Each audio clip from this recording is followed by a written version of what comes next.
हिंदुओं के सनातन को डेंगू मलेरिया से तुलना करने वाला गठबंधन, घमंडिया गठबंधन का नेता जो साथ में बैठा है, स्टालिन का बेटा, उसके आगे माइक लगाइए, वहाँ पूछिए। इन्होंने हिंदुओं को बांटने की राजनीति की। चीन के पैसे से पलने वाले पत्रकारों की औकात जनता ने उसके मुंह पे कालिख पोत के बता दिया। जो 3 राज्यों में जो बीजेपी का जो बहुमत आई है उसको लेकर हम बात करते हैं। क्या कहेंगे, ये जो जीत हुई है 3 राज्यों में बम्पर? ये जीत है, मोदी है तो मुमकिन है। जीत की बात कहें तो राजस्थान में महिलाओं ने आत्मसम्मान के लिए भाजपा को वोट किया। राजस्थान में युवाओं ने अपने आत्मसम्मान के लिए भाजपा को दिल खोल के मतदान किया। छत्तीसगढ़ में युवाओं ने भ्रष्टाचार के लिए दिल खोल कर मतदान किया। छत्तीसगढ़ में भ्रष्टाचार के प्रति दिल खोल कर, जो भ्रष्टाचारी सरकार थी उसकी कमर तोड़ने के लिए दिल खोल कर मतदान करने का काम किया। और मध्य प्रदेश ने जो महिलाओं को सम्मान मिल रहा था उस सम्मान को बरकरार रखने के लिए महिलाओं ने वोट किया। इस वोट से, इस सेमीफाइनल से यह आगाज हो गया कि अभी तो यह आगाज है। 2024 में जब चुनाव होंगे लोकसभा के, तब देखिएगा जो इतिहास को पलटने का काम देश की जनता करेगी। जो कहते थे सबसे ज़्यादा सीट अगर किसी को मिला है तो कांग्रेस को, उस इतिहास को देश की जनता पलटेगी। इसलिए मोदी है तो सब मुमकिन है। मोदी जी को लेकर कहा गया पनौती है क्या? देखिए, वो कहते हैं पनौती। जब मोदी जी गुजरात जाते हैं, अपनी राजनीति की शुरुआत की, तो मोदी जी जब गुजरात गए कांग्रेस को खत्म कर दिया। गुजरात में आज तक कांग्रेस नहीं आ पाई। मोदी जी दिल्ली आते हैं, दिल्ली में कांग्रेस की केंद्र में सरकार थी, उस सरकार को खत्म कर दिया। मोदी जी कांग्रेस लौट कर नहीं आती। मोदी जी उत्तर प्रदेश जाते हैं, कांग्रेस को खत्म कर दिया। मोदी जी राजस्थान गए, कांग्रेस खत्म हो गई।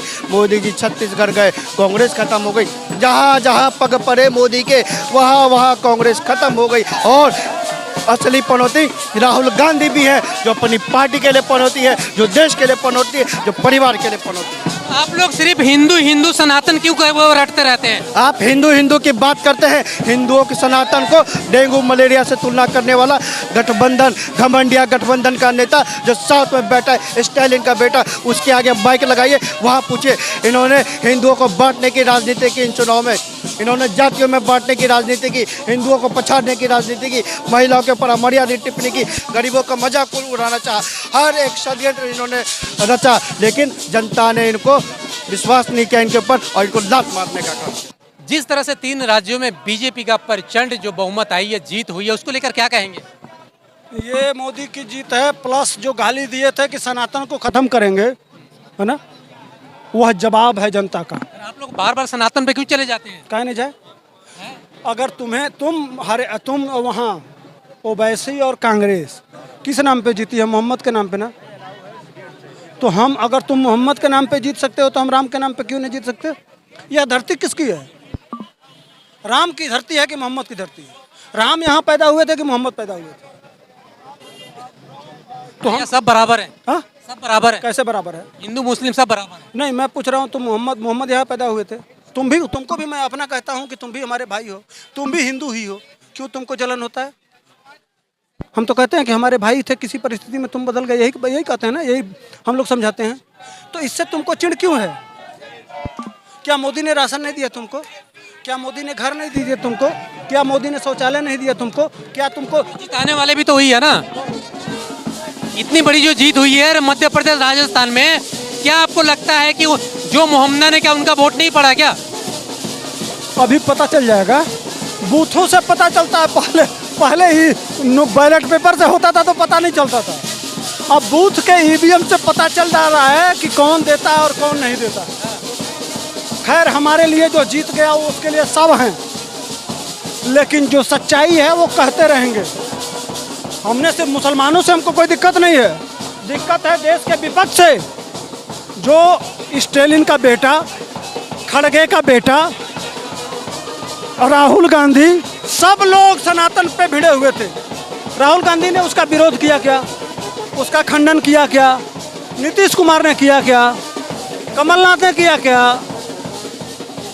भैया, अगर कोई छोटी सी घटना अगर समुदाय विशेष के साथ राजस्थान में हो जाए तो उसको 25 लाख, और कन्हैया लाल को जाके कपिल मिश्रा देंगे। कहाँ हैं जनता? हमारे पास आंख नहीं है कि कान नहीं है, हम देखते नहीं है क्या? अब क्या लगता है कि आपको ईवीएम पे सवाल उठेगा क्या? उठ रहा है तो रो लेने दीजिए।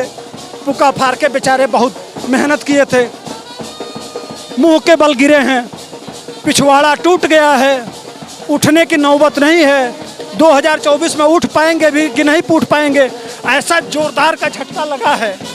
एक मोदी का विरोध करते करते जो देश का विरोध करने लगते हैं, देश को टुकड़े टुकड़े करना चाहते हैं, देश में पुनः जगह जगह बम फोड़ना चाहते हैं, आतंकवाद के समर्थन में रहते हैं, देश के गद्दारों के समर्थन में रहते हैं, उनके बीच और देशभक्तों के बीच की लड़ाई है। इस देशभक्तों के बीच की लड़ाई का परिणाम रहा है 3 राज्यों का चुनाव, और उसी वजह से आपको राजस्थान, मध्य प्रदेश कोई मीडिया वाला समझ पाया क्या था? सच्चाई छुप नहीं सकती बनावट के वसूलों से, खुशबू आ नहीं सकती कागज के फूलों से।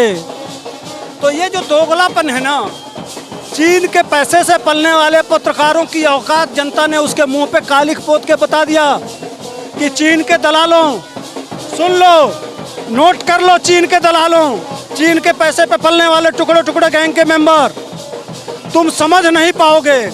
न मीडिया समझ पाई, न बुद्धिजीवी समझ पाए, न इंटेलेक्चुअल समझ पाए, और जवाब दे दिया जनता।